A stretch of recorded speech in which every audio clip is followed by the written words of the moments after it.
Washington, the Senate voted to move forward on a bipartisan infrastructure bill after weeks of negotiations on Wednesday, clearing a key procedural hurdle on a bill that includes $550 billion in new spending for infrastructure projects around the country.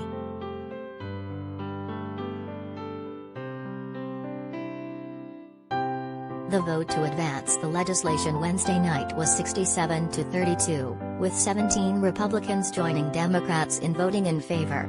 60 votes were required to move the bill forward. The text of the proposal had not yet been released when the vote took place.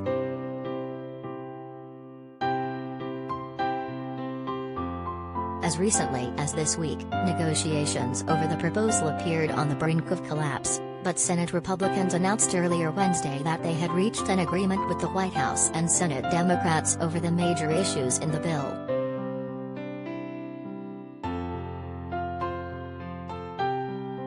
The proposal includes some of President Biden's top domestic priorities and provides billions of dollars in funding for bridges, roads, broadband internet, clean water, public transit and more over the next 5 years.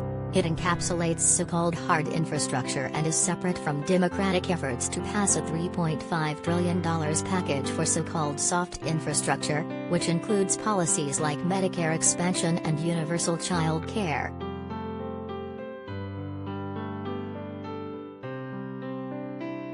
According to a White House fact sheet, the legislation includes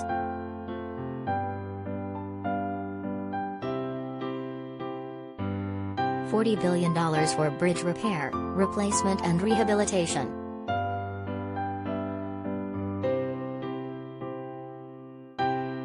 $66 billion investment in Amtrak passenger rail.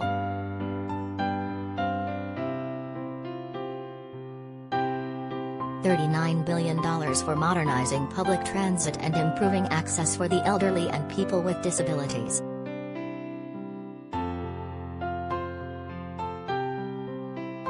$55 billion for clean water investments.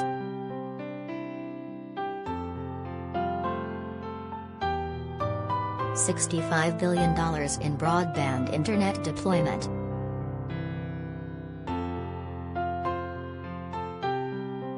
$7.5 billion to build electric vehicle chargers nationwide.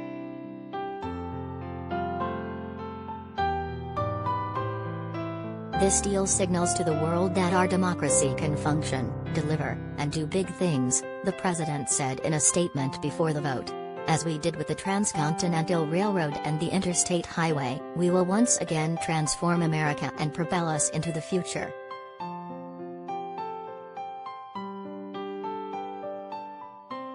The procedural vote came hours after 5 GOP senators negotiating the framework announced that they reached an agreement. Shortly after that, Senate Majority Leader Chuck Schumer said he believed Democrats had the votes to move ahead with the vote. Late Wednesday, Senate Minority Leader Mitch McConnell indicated he would vote yes on proceeding with the bill, all but guaranteeing enough votes.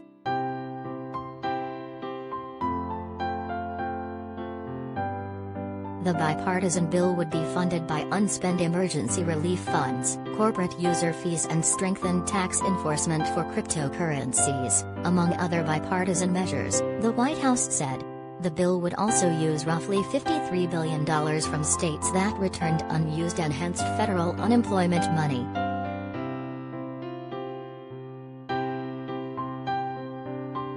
House Speaker Nancy Pelosi was cautiously optimistic about the bipartisan bill's prospects Wednesday morning, after a deal was announced but before details were released.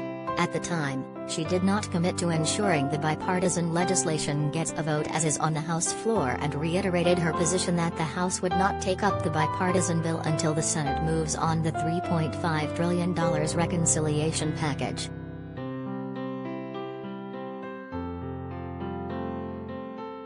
I can't commit to passing something that I don't even know what it is yet, but I am hoping for the best, Pelosi told reporters Wednesday morning.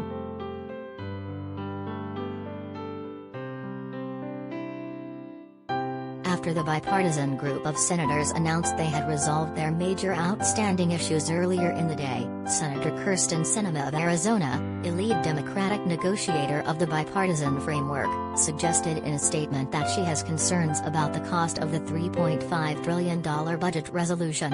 All 50 Democrats would be needed to pass a larger package using reconciliation, which wouldn't require any Republican votes.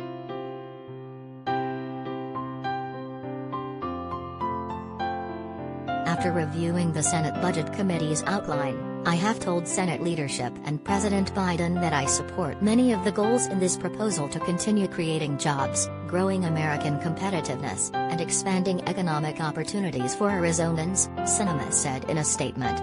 I have also made clear that while I will support beginning this process, I do not support a bill that costs $3.5 trillion, and in the coming months, I will work in good faith to develop this legislation with my colleagues and the administration to strengthen Arizona's economy and help Arizona's everyday families get ahead.